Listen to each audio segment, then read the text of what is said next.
Capítulo 10. Ellen, é o Léo. Sabe, quero te perguntar uma coisa. Ligue quando puder. Mesmo com não mais de 4 segundos e 13 palavras, a mensagem de Léo conseguiu me intrigar de tal modo que me deixou ainda mais confusa e incomodada.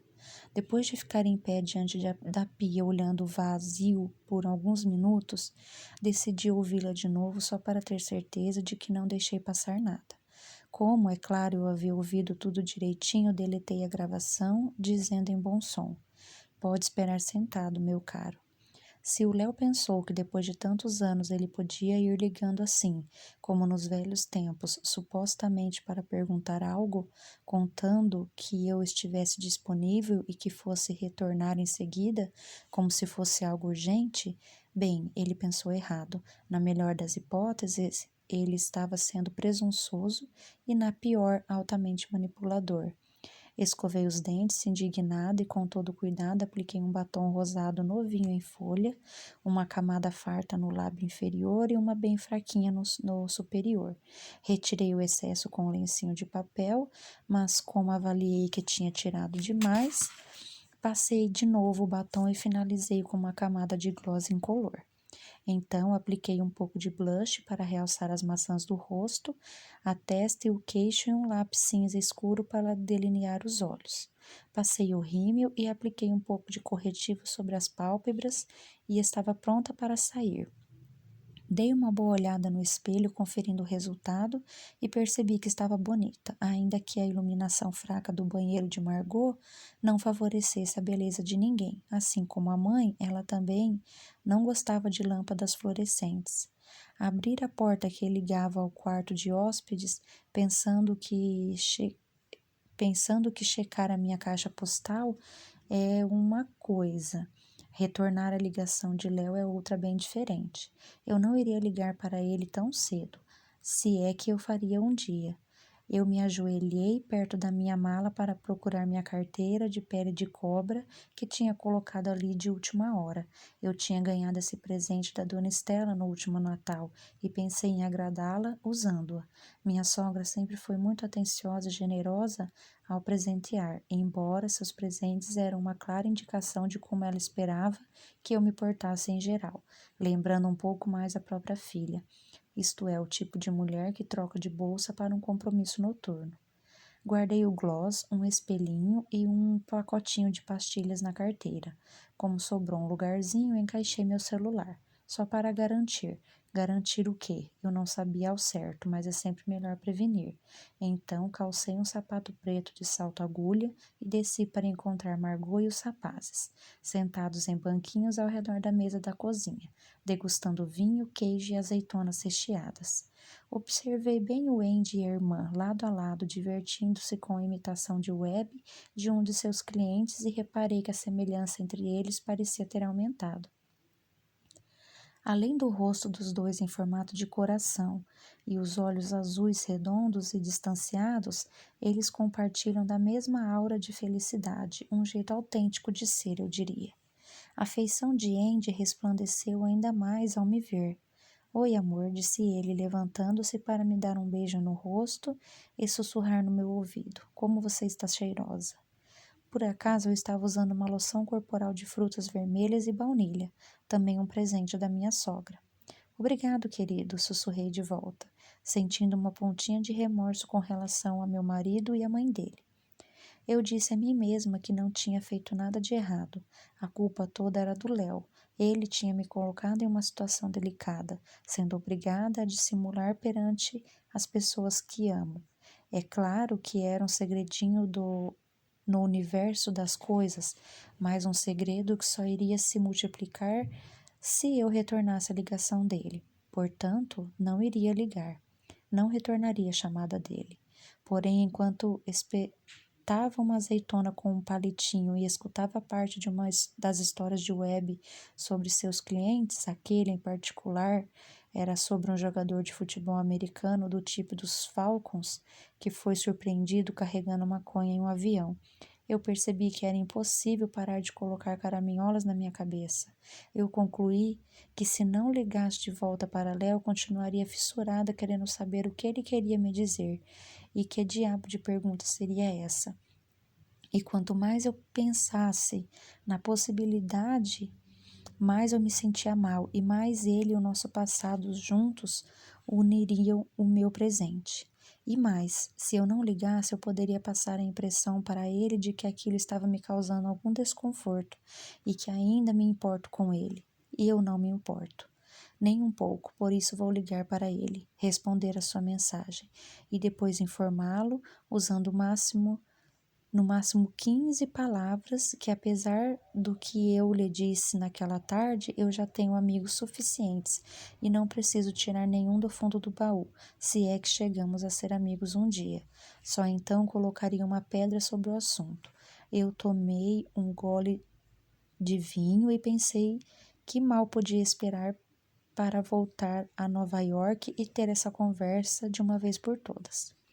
Mesmo assim, apesar da minha promessa de tirar o Léo completamente da minha cabeça até a manhã da segunda-feira seguinte, eu não consegui me livrar dele por toda a noite, nem mesmo durante o jantar no restaurante, com o resto da família. Eu estava tão distraída que, em dado momento, depois do terceiro prato do menu de degustação, acompanhado de uma seleção especial de vinhos que o Webb descreveu como sendo brilhante, minha sogra se virou para mim e perguntou: "Você parece meio agitada esta noite, querida. Está tudo bem?"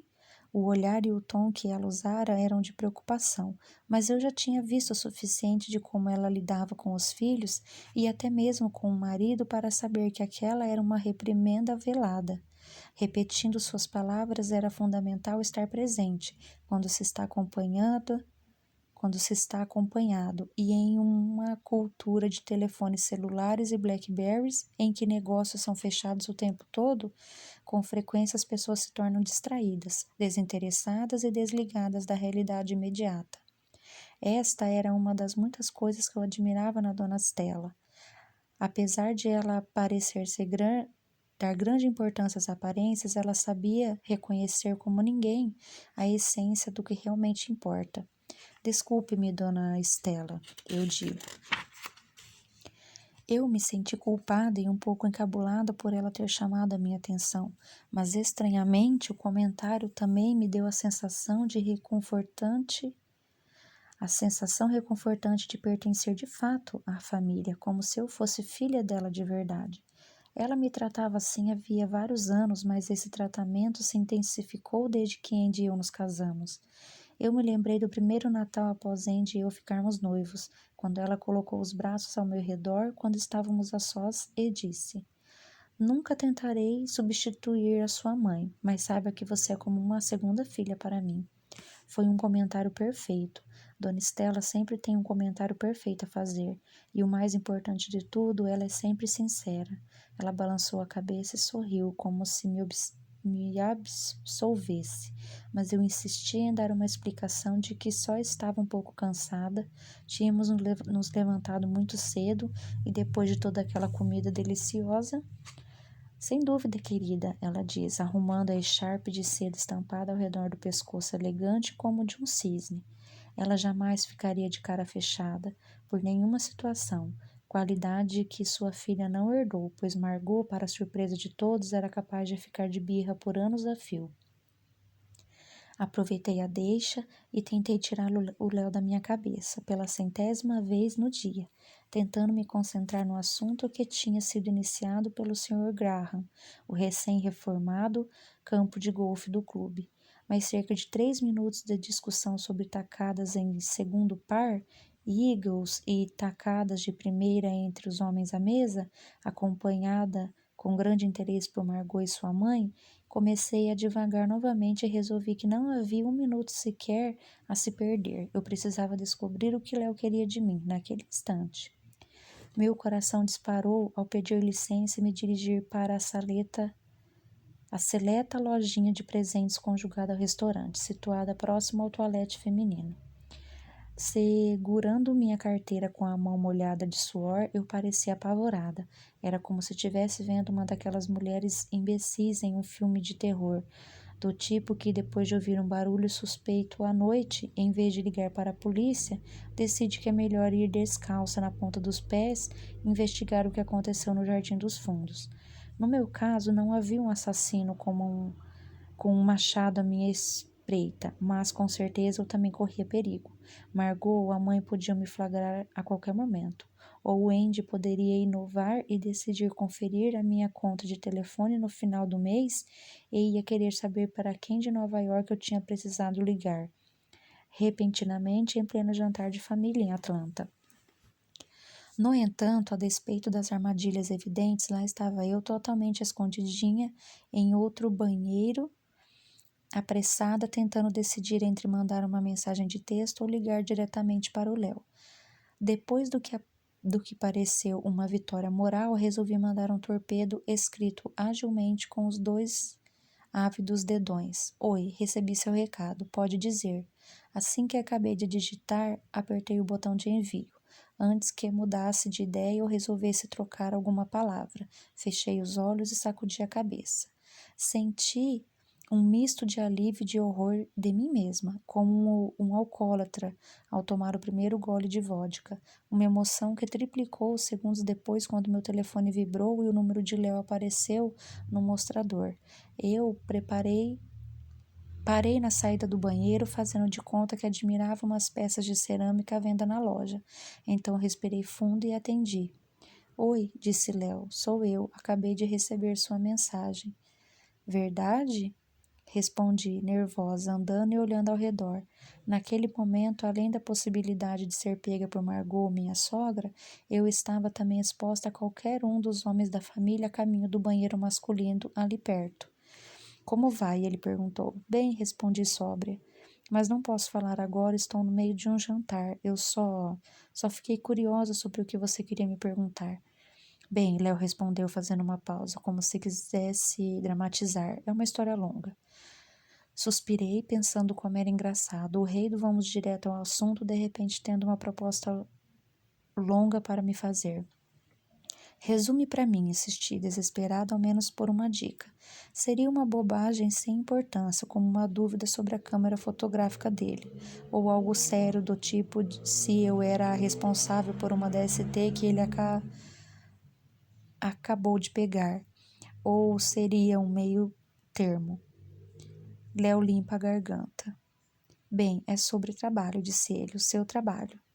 Foi impossível conter um sorriso. Então ele já tinha visto as minhas fotos, hein? Eu sabia. Verdade? Eu disse o mais relaxada possível enquanto colocava minha linda carteira debaixo do braço que transpirava como nunca. Como eu disse, é uma longa história, mas...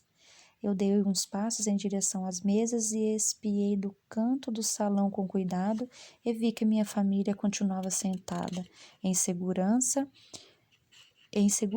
A barra estava limpa por mais alguns segundos, pelo menos. Eu recuei um pouco para me proteger e gesticulo com a mão como se pudesse apressá-lo. Sim, Léo continuou, eu tenho um trabalho em potencial para um retrato, se você estiver interessada. Você faz retratos, certo? Sim, eu faço, afirmei, sentindo a curiosidade explodir. De quem seria? Demonstrei interesse, mas estava preparada para recusar o convite. Eu diria que tinha vários trabalhos agendados para as semanas seguintes, que naquele momento tinha uma agente que cuidava da minha agenda e eu não precisava mais andar por aí procurando bicos, que eu era bem-sucedida, ou podia não ser famosa ainda, mas era bem-sucedido bastante. Assim, agradeceria a lembrança, mas não aceitaria. Obrigada. E mais uma coisa, Léo, sim, melhor você não voltar a me ligar, nunca mais, sem ressentimento, certo? Até. Eu falaria exatamente assim, em uma adrenalina só. Já até sentia certa satisfação, e foi então que, depois de Léo limpar a garganta novamente, ele deu a cartada final, usando seu coringa. Drake Walters, ele contou. Drake Walters? Perguntei atônica, torcendo para que ele estivesse se referindo a outro Drake Walters, outro que não o 10 vezes vencedor do Grammy e recém-apontado para concorrer ao Prêmio Nobel da Paz. Mas, obviamente, só existe um único Drake, o Léo confirmou. Esse mesmo. Naquele instante eu me lembrei de quando, ao menos uma vez por semana, eu ia ao colégio exibindo a minha camiseta de um show do Drake, uma calça jeans surrada e que eu mesma tinha desbotado, o tênis da Triton, todo enfeitado com símbolos da paz, feitos com caneta piloto preta. E embora eu não tivesse seguido muito de perto o restante da carreira do Drake, depois daquilo, sem dúvida, ele continuava fazendo parte da minha lista especial de ícones que eu faria qualquer coisa para fotografar. Bem ao lado de Madonna, Bill Clinton, Meryl Streep, Bruce Springsteen, Rainha Elizabeth, Sting e, embora não esteja muito à altura dos demais, por razões puramente fúteis, George Clooney. Então, o que você me diz? Ele perguntou com uma pontinha de convencimento. Está interessada? Eu chutei de leve uma tábua do assoalho, quando me veio à cabeça que eu odiava o Léo por fazer esse tipo de proposta, odiava a mim mesma por dar o braço a torcer, e quase chegar a odiar o Drake. Claro, eu respondo, sentindo-me derrotada, acabada. Ótimo, então a gente conversa melhor depois. Claro, eu repito. Você trabalha na segunda de manhã? Com certeza, eu afirmei. A gente se fala. Eu desliguei e voltei para a mesa, carregando mais um segredo novinho em folha, enquanto fingia um enorme entusiasmo pelo meu flan de cardamomo com laranjinha quincan cristalizada.